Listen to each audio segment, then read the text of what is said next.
স্বাধীনতার পর থেকে কর ছাড়ের যে সুবিধা দেওয়া হয়েছে তা আর দেওয়ার পক্ষে নয় সরকার। এমন মানসিকতা থেকে বের হয়ে আসা দরকার বলে মনে করেন অর্থ উপদেষ্টা ডক্টর সালেউদ্দিন আহমেদ। সকালে রাজধানীর আগারগাঁওয়ের রাজস্ব ভবনে জাতীয় ভ্যাট দিবস উপলক্ষে আয়োজিত অনুষ্ঠানে তিনি এসব কথা বলেন। এ সময় সবাইকে নিজ নিজ অবস্থান থেকে ভ্যাট ট্যাক্স দেওয়ার আহ্বানও জানান অর্থ উপদেষ্টা। বিস্তারিত জানাচ্ছেন শাহরিয়ার বাঁধন।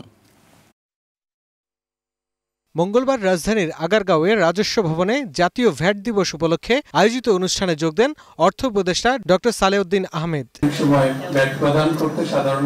এই সময় বক্তারা বলেন, রাজস্ব আহরণে সরকারকে সব ধরনের সহযোগিতা করতে প্রস্তুত ব্যবসায়ীরা। ভ্যাট প্রদান করতে সাধারণ মানুষ বা ব্যবসায়ীগণ অনীহা প্রকাশ করেন, এটি ফাঁকি দেওয়ার চেষ্টা করে থাকেন।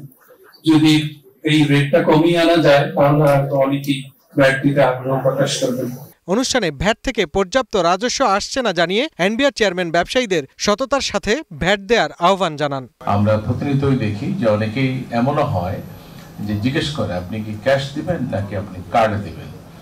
যখনই বলবেন কার্ডে দিবেন, বলবেন যে আমরা কার্ডে নেই না। আর অর্থ উপদেষ্টা বলেন, স্বাধীনতার পর থেকে কর ছাড়ের উপর যে সুবিধা দেওয়া হয়েছে তা আর দেওয়ার পক্ষে নয় সরকার। এই মানসিকতা থেকে বেরিয়ে আসা দরকার। এদিক থেকে বড় হয়ে গেছেন, ওরা নিজেকে বলে আমাদেরকে এখনো প্রোটেকশন দেয়।